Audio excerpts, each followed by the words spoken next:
Welcome to Korea Spicy Bunny Stories. My husband smiled when his mother said it, like this was already settled. Like I was the only person who hadn't received the memo. I looked at both of them across the dinner table, and suddenly I realized something. They had been planning my pregnancy without me. Hello, my spicy bunnies. This story is not really about a controlling mother-in-law. Honestly, I think the bigger problem was my husband. Because marriage changes things. At least, it's supposed to. And when you get married, there are certain conversations that should happen between two people first. Not a husband and his mother. Not a family group discussion. And definitely not before the woman expected to carry the child even says yes. Because having a baby is not a casual little family project. It's somebody's body, somebody's future, somebody's life permanently changing. And honestly, the scariest part wasn't even the vitamins. It was realizing my husband genuinely thought this whole situation was normal. Let's get into it. 3 days earlier, my husband asked me something strange before work. Do you think we waited long enough? I was putting on my earrings when I answered without much thought. Waited long enough for what? For kids? I barely reacted. That conversation happened all the time. Someday conversations.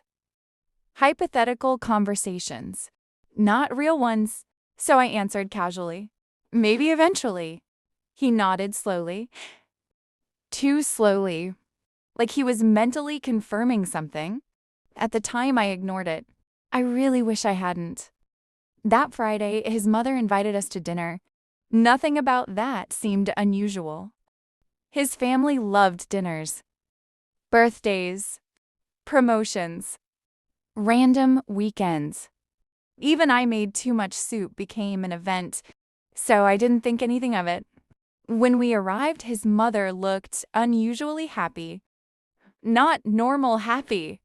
Excited, happy, like she'd been waiting for us. She hugged my husband first, then hugged me longer than usual. Her hands stayed on my shoulders. She looked at me and said, You must be feeling so many emotions.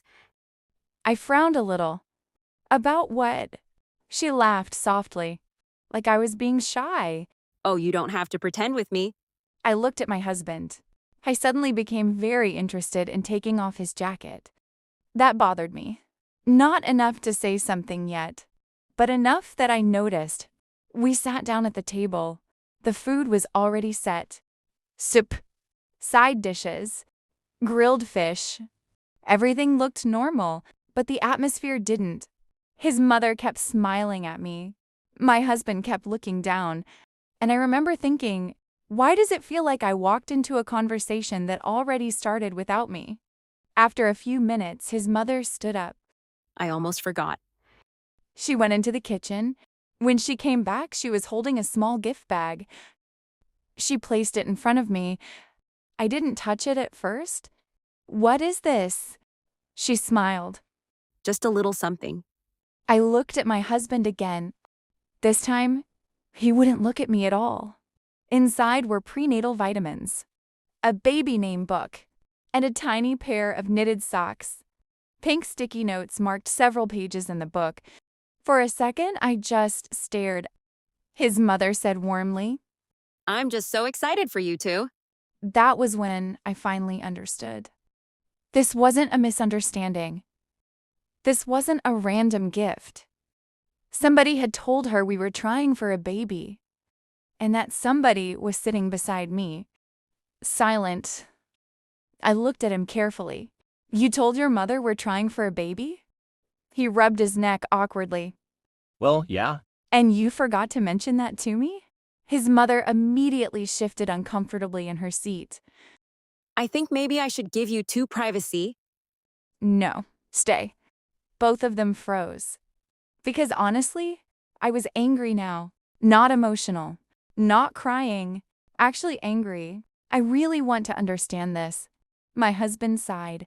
I didn't think it would become this huge issue. That's interesting, I said quietly, because pregnancy feels like a pretty huge issue to me.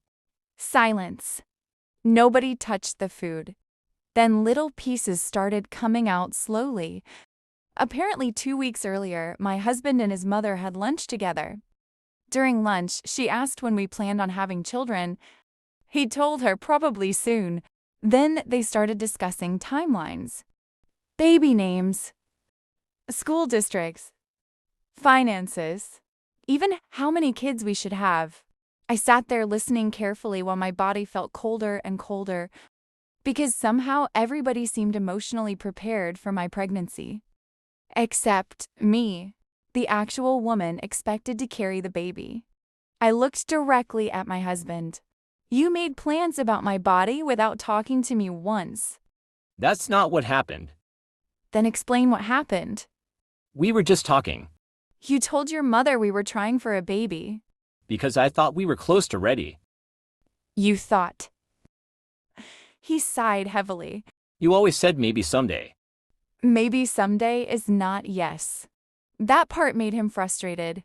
I could see it immediately. Because for some reason, he genuinely thought uncertainty eventually became agreement. Then his mother spoke softly. I don't think he meant harm. I know he didn't, and honestly, that was the scary part. Because harmful behavior gets way more dangerous when someone genuinely believes it's normal. The drive home felt awful.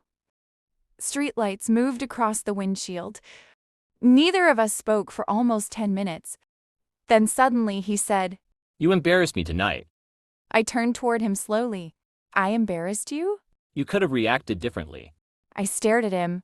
You announced my pregnancy publicly before speaking to me privately. That shut him up immediately.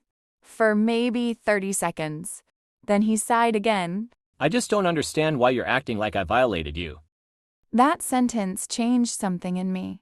Because suddenly I realized he truly did not understand the problem. Not even a little. I looked at him carefully. Do you hear yourself right now? I wanted us to start a family. You wanted to make decisions first and involve me later. That's unfair. No, I said quietly. Fair would have been asking me before discussing my uterus with your mother. He gripped the steering wheel tighter. You're making this sound extreme. Because it is extreme. We barely spoke that weekend. Not dramatic fighting. Not screaming. Just distance. Heavy distance. The kind that quietly fills every room. He slept facing the opposite side of the bed. I kept replaying that dinner in my head. The vitamins. The socks. His mother smiling proudly, like my future had already been approved by committee. And honestly, the more I thought about it, the angrier I became. Because this stopped being about children pretty quickly. It became about partnership. About who gets included first. About who he instinctively sees as his teammate when major decisions happen. And I hated the answer. Monday night, I finally asked him directly, if a doctor told you there might be a fertility issue, who would you tell first? He looked confused immediately. What? If your sperm count came back low, who would you talk to first? His face changed instantly, actually offended, and there it was. That was the moment he finally understood, because suddenly it involved his body, his privacy, his masculinity. I watched the realization hit him slowly. Then I asked quietly, would you discuss it with your mother before discussing it with me? He didn't answer, because finally, he understood how invasive it felt. 2 days later, he came home early. I expected another argument. Instead, he sat beside me quietly on the couch. No TV, no phone, nothing distracting him. Then he said, I think I finally understand why you were hurt. that was the first moment my anger softened slightly. Because there's a huge difference between apologizing and actually understanding. He looked exhausted. My mom has always been the person I go to first. I know. And I think somewhere in my head, I still acted like she was part of the decision-making. That's the problem. He nodded slowly. I know now. And honestly, that sentence mattered a lot. because I wasn't asking him to stop loving his mother. I wasn't asking him to cut contact. I was asking him to recognize boundaries, especially boundaries involving somebody else's body. A week later, his mother called me unexpectedly. I almost ignored it, but I answered. She sounded embarrassed immediately. I owe you an apology. I stayed quiet. I should have asked more questions before assuming things. I appreciate that. Then she sighed softly. He made it sound like everything was already decided. That part almost made me laugh, because apparently I wasn't the only person he misled. She continued carefully. I never wanted you to feel pressured. And honestly, I believed her. This wasn't really an evil mother-in-law story.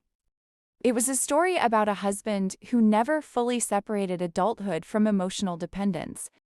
And once he finally understood that, things genuinely changed. Months later, we finally talked seriously about children again. Just us. No parents. No assumptions. No pressure. For the first time, that conversation actually felt safe. Because this time, he wasn't trying to manage my answer. He genuinely wanted to hear it. That changed everything. We're still together now. We're doing well, but sometimes I still think about that dinner. About sitting there holding prenatal vitamins while everybody smiled at me expectantly. Like my body had quietly become a family group project. And honestly, the scariest part still wasn't the vitamins. It was realizing my husband genuinely thought all of it was normal. So tell me, bunnies, if your partner discussed your future pregnancy with somebody else before discussing it with you, how would you honestly react? Because, apparently, a lot of people had something to say about this one too. And the comments. People had a lot to say. At least this didn't turn into some massive screaming fight. The wife stayed surprisingly calm, and the husband admitting he was wrong immediately makes me think even he realized how weird this was. These days, it honestly feels like more and more grown adults still need their moms involved in every major life decision. This feels less like a marriage and more like a guy who never emotionally separated from his mother. Why is the man making decisions about pregnancy like it's his body? He's not the one carrying the baby or giving birth. And don't forget to subscribe for more spicy Korean chaos.